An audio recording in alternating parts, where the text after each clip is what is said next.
Tonight, the death toll from the Central Texas floods is now at least 131 people. Officials worry it could be more than double that amount, with little to no rescues since last week. Today, family and friends gathered to honor two of the young lives lost. Brooke and Blair Harbor, sisters from North Texas, were just 11 and 13 years old. They were on a family vacation July 4th when the rain began to fall. Their dad told the Wall Street Journal he tried to kayak to them, but he couldn't reach them in time. The next day, they were found 15 miles down the river with their hands locked together. Blair and Brooke were the brightest and the most beautiful. To lose two beautiful girls, it's hard to comprehend. Another round of rain and storms is moving through Kerrville tonight, once again slowing down search and rescue crews, still desperate to find the missing. Tiffany Liu has been keeping track of those efforts and the challenges that could last for days. Tiffany, how much has the weather set back the search efforts today?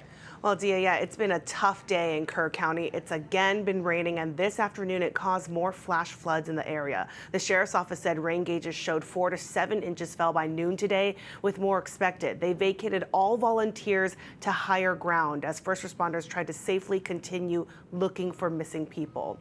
Officials are understandably taking all flood warnings seriously, but it means they're losing time in the day in a process that could take months. And search and rescue remains our top priority. But, and that's what we were doing yesterday. We've moved on to also include recovery. And that's where we had the people out in the river basin doing a lot of work. We're trying to get a handle on things. So just be patient with it as we go forward.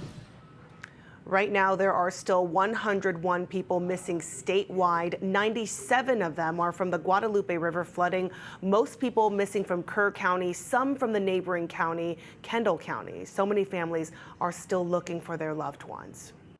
The goal, obviously, is to continue to find those who are alive. For those who have passed away, it's so important to closure for their families, that we find them and identify them. Sometimes it does require using DNA testing to identify who they are and identify who their family is. And listen, officials have said they are so grateful for all the volunteers who have come in to help, and they know so many are still wanting to help. So at this point, if you can volunteer your time, don't just show up. They are asking for people to register. That way they can coordinate where to go and make sure all the volunteers stay safe. Let's send it back to you in the studio. All right, Tiffany Liu for us live from the newsroom. Thank you for that.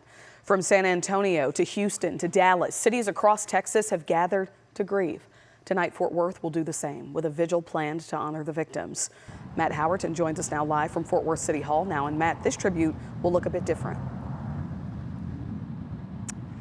Yeah, Dia, here in Fort Worth, city leaders, Fort Worth officials, faith leaders, they see tonight as more than a vigil. They see it as a way for neighbors hours from these floodwaters to lean in and just help out a bit. And now that vigil begins at 7:30, so we're a little bit early, but there are already ribbons out here, green ribbons for the victims to honor those in Central Texas. Even before that, though, behind City Hall where we're standing, they've set up a collection site where anyone can come by and drop off what's needed most: non-perishable food, socks, diapers, baby wipes, hygiene supplies, brooms, shovels, trash bags, small things that mean everything to the people in Central Texas right now in the Hill Country. Monetary donations are also going to be welcome too. And later tonight, Mayor Matty Parker and several faith leaders will speak, offering words of comfort and a call to help. For Fort Worth, this is a way to make the distance between here and there feel a little bit smaller, and to prove that even hours away, we still stand shoulder to shoulder with our neighbors in Central Texas.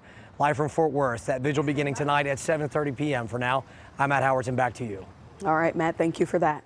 As leaders work towards solutions, Texans are wasting no time to step in and help. Together, we've raised more than $500,000 for flood relief. Every dollar counts as the community braces for years of rebuilding.